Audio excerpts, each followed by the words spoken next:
As you might have heard recently, the Counter-Strike market has recently crashed due to covert items being able to be traded up for knives and gloves.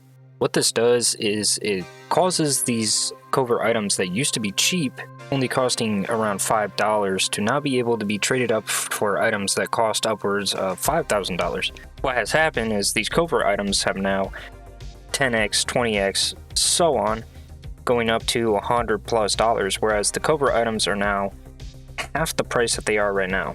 Now, it's only been a day since this has happened, so the market's still very volatile. People are panic buying and selling items. So why would Valve do this, though, if it's going to cause such a panic in the market or a change and cause people to lose trust in Valve's market? Well, the first reason why I think this might be is because it makes people want to buy cases more. Now, this is slightly counterintuitive because the main reason of buying a case is to get the rare items such as the knife or the glove. However, more people might be incentivized to open cases now that their reds and other items are worth more. Due to the trade-up system in the game, you can trade 10 items for one of the next rarity item. Now, for the knives and gloves, you only need 5 coverts, which is a bit strange, but the same concept applies. Most of the time, the next tier item is about 10 times the price of the previous item.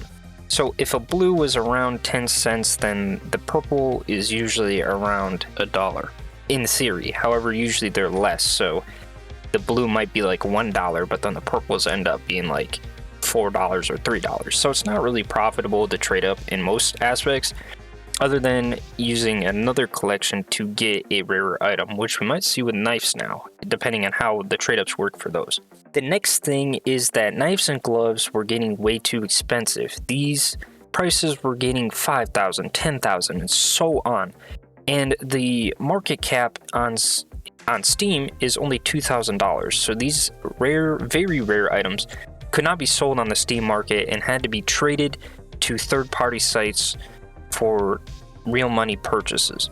Now, what I think Valve might be doing with this update is they're trying to reduce the price of the knives in order to get them down to $2,000 and below. Now, what this will do is it incentivize people to use the Steam market over third-party trading. Balancing this all out gives players a clear progression of how to get to the next item and how much each price range might cost. Another thing that it's potentially a future-proofing option for Valve to use. So, cases and gambling on video games has always been a weird thing because you can't really regulate it. So if all of a sudden in the US or other countries they say, well, you can't have loot boxes and they're banned completely, there's no X-ray system like they got around in France or anything. Obviously VPNs exist and whatever, so it'd have to be somehow a worldwide ban. But what Valve could do is they could put skins in the armory that you could buy, and then you could just trade up to the knife and whatever. So it gives a progression that could still allow for knives and gloves to be traded in the future if it needs to happen. But the thing is, why would they do that now where the system's fine? Where that could easily be added if that became a problem in the future. So I don't think that one's as strong as an argument.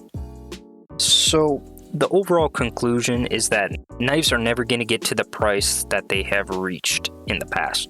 Now, is that necessarily a good thing that these gloves and knife prices are going down? Because now it's way more accessible for people. A normal person who's always seen these rare items might say, yeah, sure.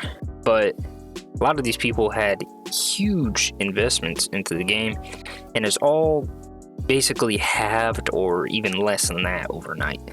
It's a little sad to see, but to be fair, that was a risk in investing in these skins. They are not safe by any means. Valve has all the control over them.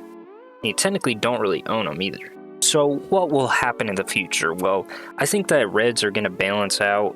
I think everything's going to balance out in a clear progression where you have blues, purples, pinks, reds, and eventually golds being in about the same price range as the trade-up contracts would allow them to be. Is that necessarily bad? No, it it gets rid of the rarity aspect, but it allows for more people to have access to it, which, like I said, is that good or not? I don't know. It doesn't really matter, to be honest, but it really only matters to the people who had a ton of money in it. So why do I think Valve ended up doing this? Well, it's all money. They figured out that something, whether it be more people using the Steam market or more people using cases or whatever, that it would make them more money doing it the way that they did. Obviously, in these past days, I mean, people are buying and selling on the Steam market at a insane pace, which is making Valve a ton of money right now too. So, I mean, in the long run, is this a good plan for them? Potentially. Is it better for the market cap to be super high, or is it better for it to be more controlled and have more people buying into it? Valve has clearly seen that more people buying into it is a better model for them, whereas having these high value items being the center of attention is not. With rare items, I think less people are going to be willing to invest in them now after seeing this. Which, will that affect them that much? I don't really think so, because not a majority of people are investing in these very rare items. So honestly, I don't think this will affect how they make money in the long run. So if anything, this is a good decision by them. Very little. The only thing is, if a majority of people say, no, I don't want to buy skins because they're worthless or whatever. But that's not even true, because people buy skins on games that they truly are worthless. You can't sell them or anything. So I don't think that really holds either. However, justifying the price of buying a expensive knife is not really as strong as it used to be anymore. In the end, is this a good or bad change? I guess time will have to tell, but honestly, I don't think it's really going to change anything. The game's still the same game. The market, is going to be changed forever. The knives are not going to be as rare as they used to be.